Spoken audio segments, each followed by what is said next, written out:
As we headed into Christmas last year, we realized that there was a deep sense of longing to just get together. People had been isolated for nearly 2 years in what felt like a long, never-ending quarantine. So our teams at PCC, at every one of our campuses, put together these events where people could actually gather and have some fun and actually have some interaction again. Now, I couldn't make all of them, although I really wanted to, but I was able to go to the Christmas event at our Powhatan campus, and they called it the Holly Jolly Jamboree. And when I walked in, there were people everywhere. And they had bounce houses set up in the big room, and they had these stations where kids could decorate cookies and do some art, and there was a storytelling station where kids could hear the real story of Christmas. And of course, Santa was in the house on the stage with a line of kids waiting to see him and have their picture taken. And so Susan and I, we brought our grandkids, some of them anyway, Kinsley, who was 2 at the time, and Paisley, who was 1, and Callie, who was 8. And it was kind of like old times. Susan and I were in divide and conquer mode. You know the deal, right? I'll take 1 or 2 and go this way, and you take whoever's left and go that way. And in the room, it was designed to overstimulate. Kids walked in and they were in awe. They wanted to do it all. At the same time, they were overwhelmed by the fun of it all. And so kids just ran around all over the place, from station to station, in the bounce house and Santa, and everybody was smiling. Well, there's always that one kid, right, who's throwing a tantrum for no reason at all. He was pretty much ignored by everybody, including his own parents. Anyway, other than him, everybody was having fun. And it was in the middle of all that magic that I saw it. Tucked in the corner of the room was an area sectioned off all by itself. It had like this knee-level barrier, this little wall. And there was a blow-up snowman right in the middle of it. And hundreds of these little hand-sized, fist-sized, fake, super soft snowballs. And they were everywhere. This was the snowball fighting arena. And there was a kid-friendly sign there, and it said that the point of this station is to throw snowballs at the snowman. And you could see people, how much they loved it. They were all smiling, and they were all thinking, at least you could see it on their faces, some version of how nice, how cute, how fun. But inside I was yelling, how awful, how tragic. The snowman never had a chance. He's just standing there, waving and bobbing shamefully as 3-year-olds pelt him. It was like shooting fish in a barrel. This was cheating. And so I decided I needed to take this game to a better place, to a righter place. And so I walked over, I stepped inside the gate, I gathered a few snowballs while I sat on the floor. I picked an adult who was on the other side of Frosty, and I lunged a volley at him. I caught him right in the chest with this slug that I threw, and it triggered his inner warrior. His eyes found mine, and the battle was on. So after a few non-fatal strikes, we got noticed by the other kids, and kids started to join our respective causes, and I was quickly promoted by my army to general, and under my command were all these brave first graders who were NCOs and a few kindergartners, and we quickly organized. We had to get supply chain privates, and some people were dispatched to get ammunition, and some were sent around the corner of the little tree that was there to try to flank the enemy, who was also gathering his own army. And others of us, we were the brave frontliners. The battle, as we moved it forward, it was going our way. Look, I've seen all the movies. I saw Band of Brothers. I saw We Were Soldiers. I saw Saving Private Ryan. I knew what to do. So we were actually closing in on victory. I had the enemy commander in my sight, snowball in hand, and I sat on my knees for the killer shot. And just as I released it, just as it let out of my hand, a 3-year-old stepped in the line of fire. My missile caught him right between the eyes. He was stunned and looked around for a minute. He wasn't sure what had happened. I called for a medic, but miraculously, the kid didn't cry. I was really afraid at this moment. I offered him a bribe. There was an abandoned cookie over there from the cookie decorating table that I could give him, but he waved it off. He just wanted to get back to the fight, the brave soldier that he was. I had dodged a bullet. I mean, had this kid melted down over my misfired snowball, it would have really been ugly. And so if we'd kept going, I realized somebody was really going to get hurt. Maybe not permanently, but parents don't usually take kindly to their children being injured at a Christmas event, even if it was for a noble cause. So I thought to myself, you know what, Brian? You're about to be permanently banned from all future PCC fun events. So I stood up and I allowed the enemy to take me down.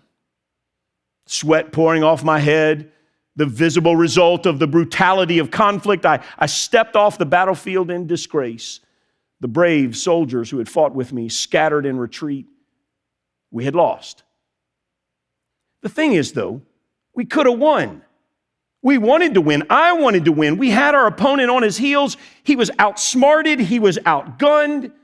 But I knew this truth. You can win the battle and lose the war. I looked over the arc of time and I measured the possible risks, and I decided to give up my position for the benefit of the bigger picture. Frankly, some of us have never learned this. Not snowball fighting, of course. I'm talking about the ability to take a conflict and look at the arc of possibilities and give up what you think is right for the bigger picture. In other words, you may very well be able to win the battle and still lose the war. What I'm talking about is the need that some of us have to be right. And being right is what we think will win. It's how we get ahead. It's being right is our pathway to all things good. And I'm not advocating being wrong on purpose. I'm simply saying it's the whole thing's the wrong question. And I'm not the one who's really saying it. Jesus is. Luke sets it up like this. He says, to some who were confident of their own righteousness and looked down on everyone else, Jesus told this parable. So the audience that Jesus is speaking to are people who actually think they're right about pretty much everything. And in fact, they were, technically speaking, they were right in every way. See, the people that Jesus is talking about, these were students of the Bible, and at least the Bible that was known in their day, which was called the Hebrew Scriptures. Sometimes we call it the Old Testament.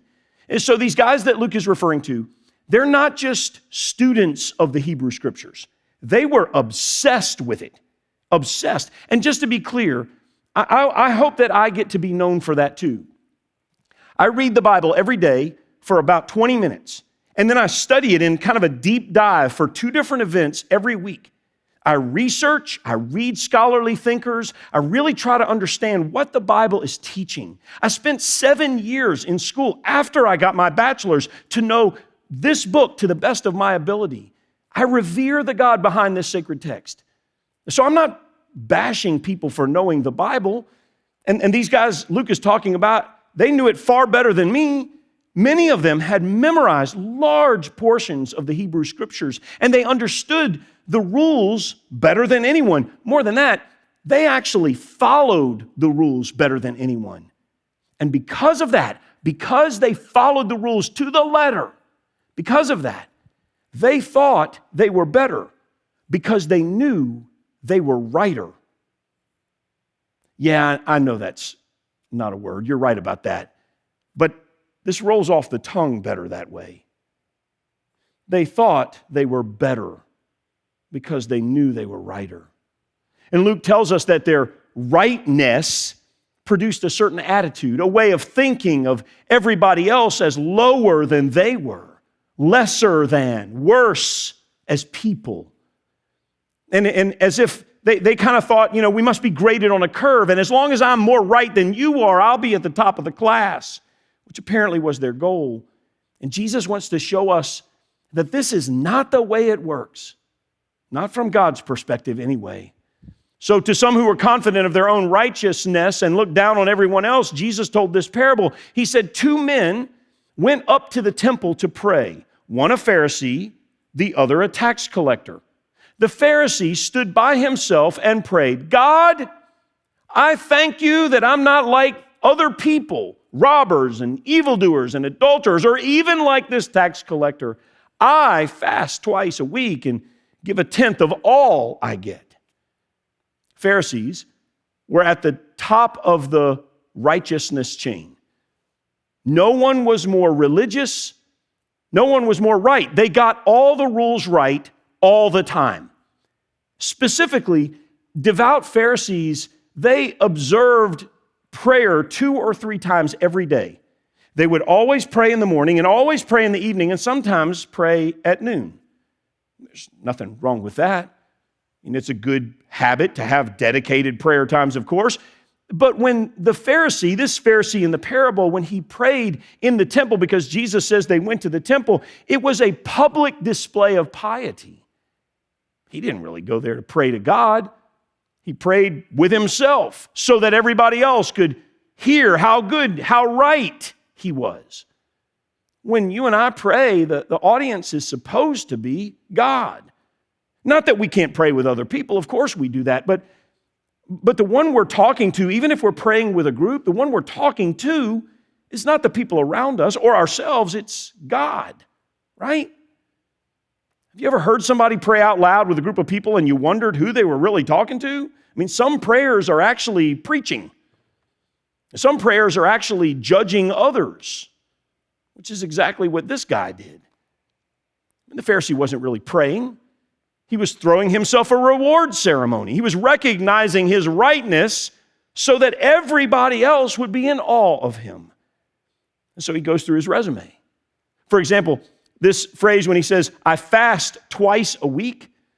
Well, Jewish law only required one fast a year on the Day of Atonement. But there were some who really wanted to elevate their rightness to everyone else. And so what they did is they fasted on Mondays and Thursdays. And check this out, this is not a coincidence. On those particular days of the week, Monday and Thursday, the market was open and Jerusalem was full of people. So the people who were fasting on those days, they would whiten their faces and they'd walk around in apparent agony from their hunger. And on those days, they happened to have the largest audience. Their audience never was God. And then the Pharisee brags about giving a tenth of all I get. See, there was this requirement that Jewish people would give a tithe, a tenth of their produce. But this Pharisee, he tithed everything. He tithed even the part that wasn't required. And that's not a bad thing. I mean, generosity is good, right? But this guy wasn't being generous. His whole attitude was typical of the worst in the religious leaders of that day. Rabbi Simeon ben Jacoy once famously said, if there are only 2 righteous men in the world, I and my son are the 2. And if there's only one, I'm he. The Pharisee, he didn't really go to the temple to pray. He went to inform God how right he was and to make sure everybody knew how right he was. And so that's how Jesus sets up the Pharisee in the parable. But then the tax collector stood at a distance. He wouldn't even look up to heaven, but he beat his breast and said, God, have mercy on me, a sinner. The comparison is stark.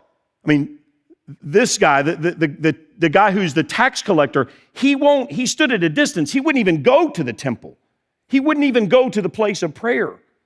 And he's a long way off. Why is that? Because he knows he's not right when he compares himself with God's righteousness.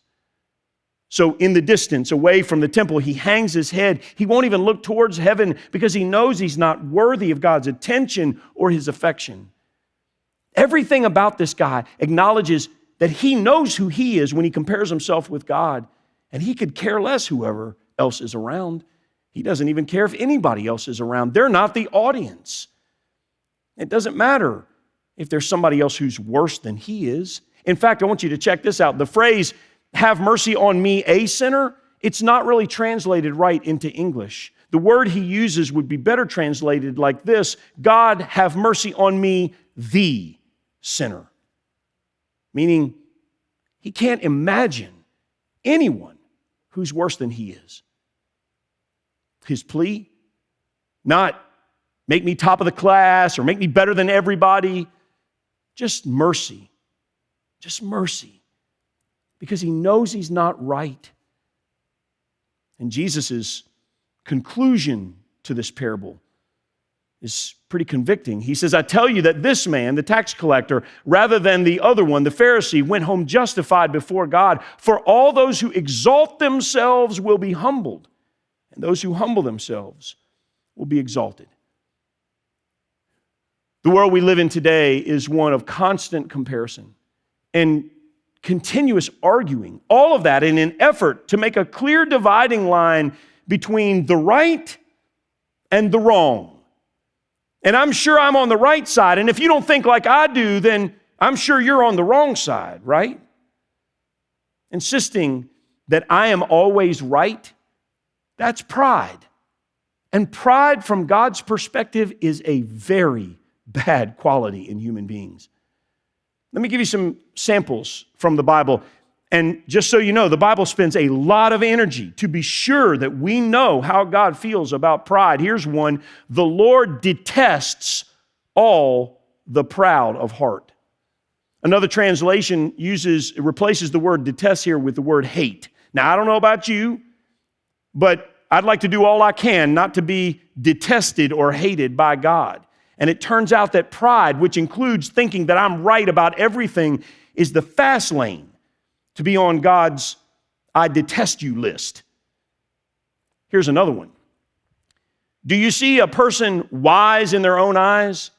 There's more hope for a fool than for them. You see the pattern here?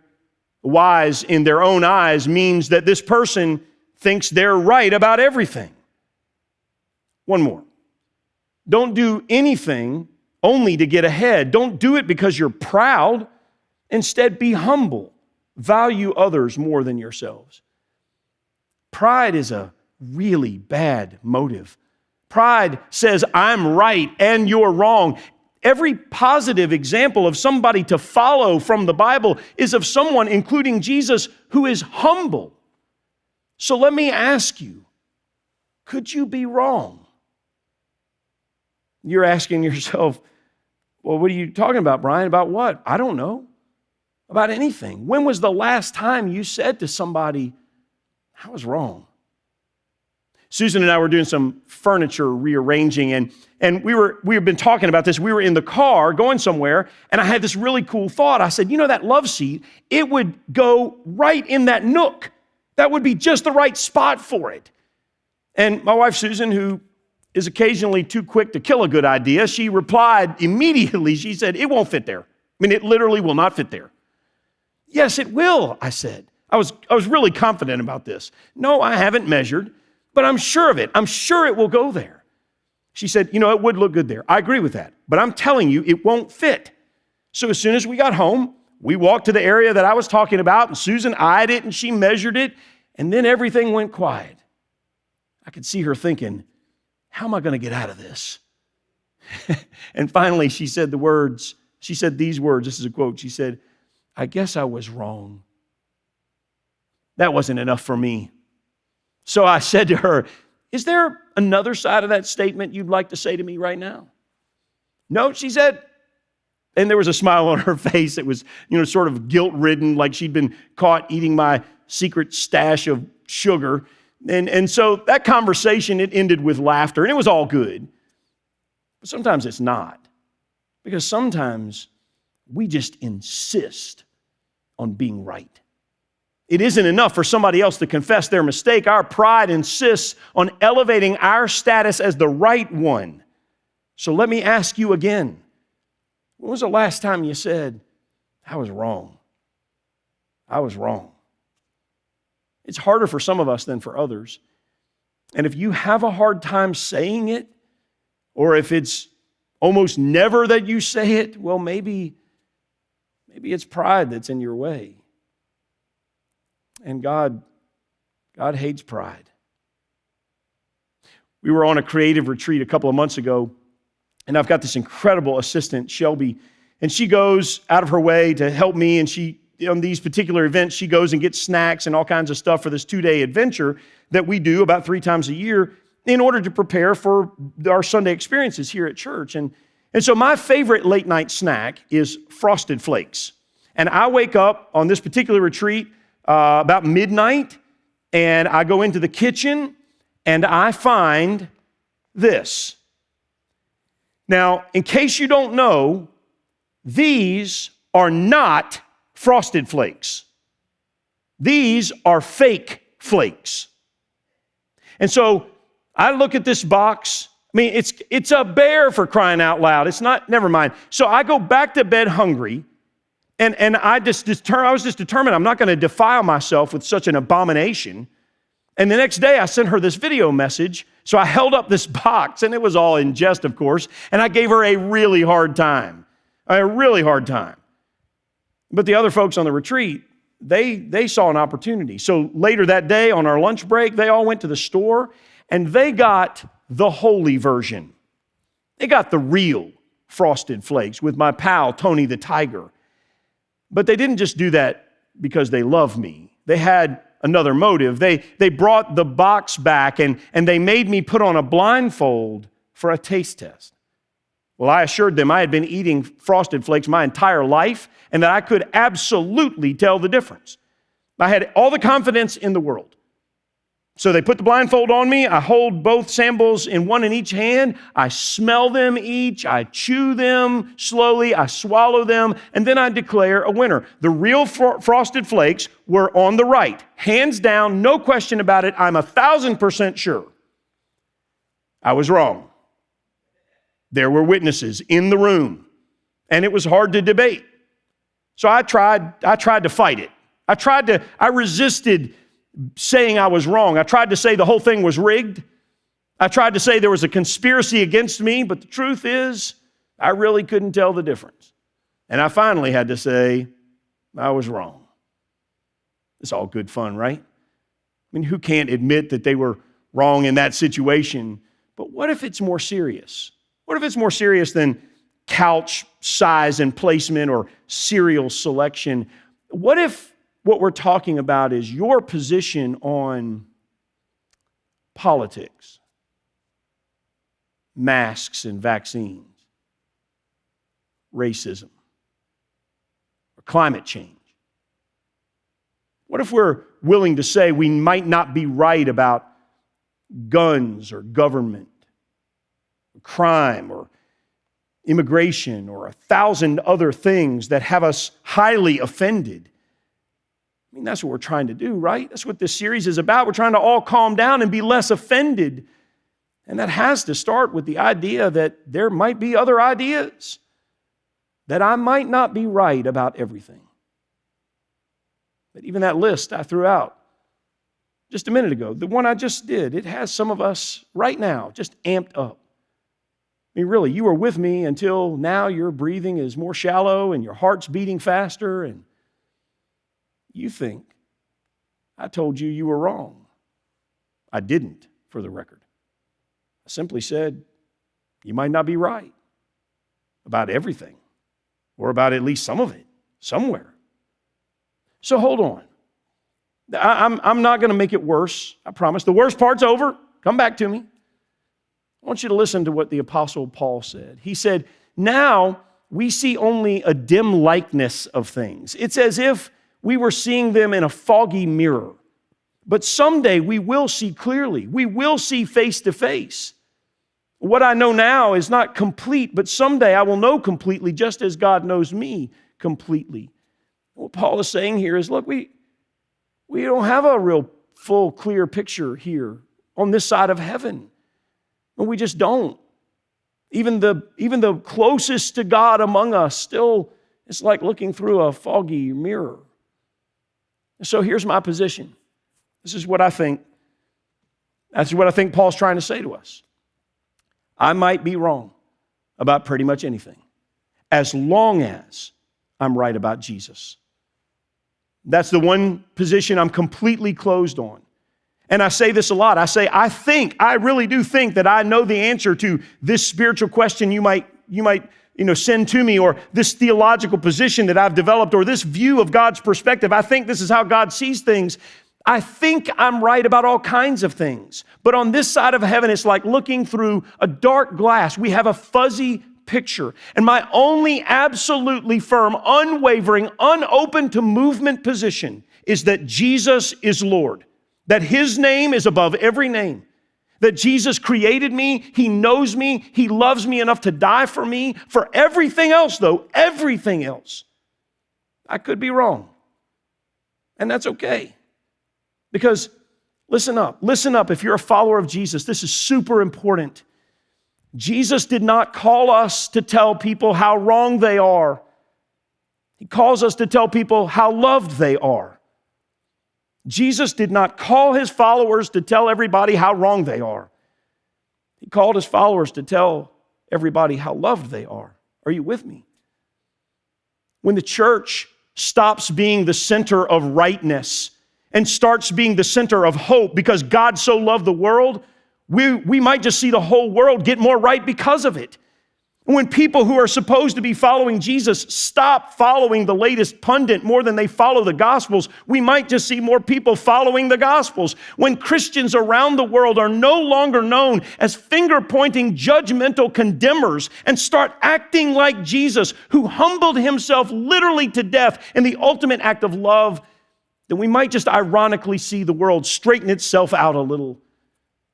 I might be wrong about pretty much everything, as long as I'm right about Jesus. And that's okay. I hope it's okay with you too. Let me pray for you. God, some of us, we've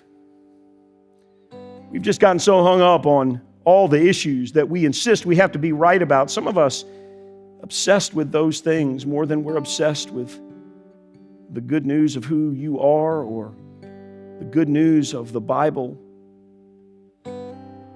Somewhere along the way, we've decided that rightness trumps everything else, is more important than the way that Jesus loved us and calls us to love other people.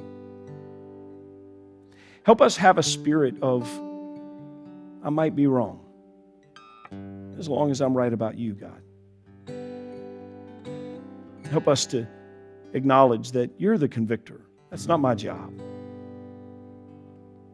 And our prayer today, God, is that we might be less offended as we become more centered in the reality that I don't even have cause, I'm not even worthy to stand in your place of prayer or even look up towards heaven. That I might just cry out to you and say, God, have mercy on me, the sinner. May people around us see us as people of humility, not pride. We might be wrong. As long as we're right about you, that's okay. And this we pray in the name of Jesus. Amen. I've hung my hat on one side of a host of arguments. I battled with my words and cast my clouds of deep offense.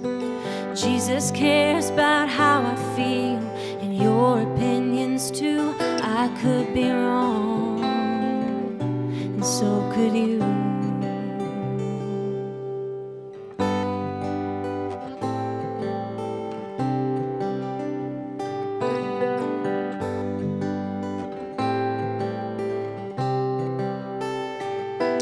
If I had a mile for every word I've preached atop my perch, I have no doubt that I could make it clear across the earth.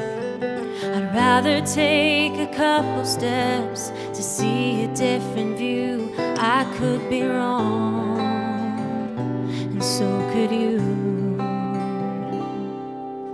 Christ, have mercy on my prideful defense. Jesus, help me when I won't relent, because you love us no matter which side of the fence we stand on.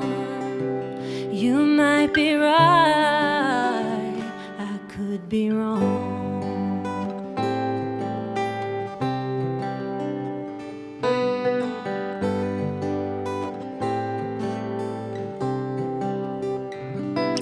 Well, there's black and white, and then there is the space in between.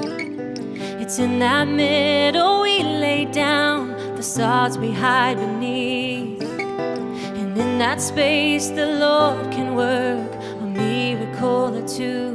I could be wrong, and so could you. Christ, have mercy on my prideful defense. Jesus, help me when I won't relent, because you love us no matter which side of the fence we stand on. You might be right, I could be wrong.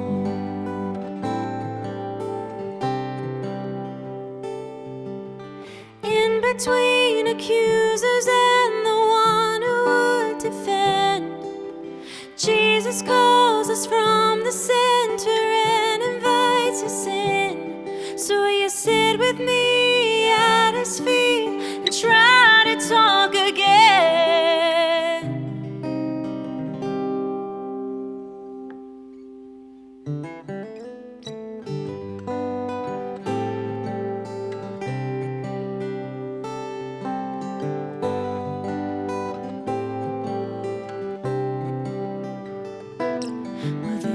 Black and white, and then there is the space in between.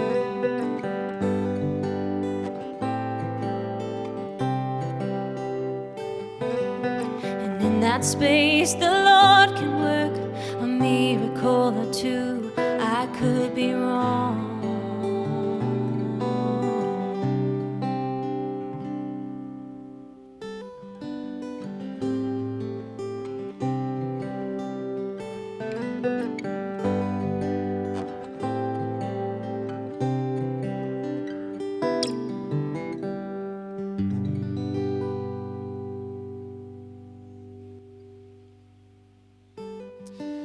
Christ, have mercy on me, a sinner.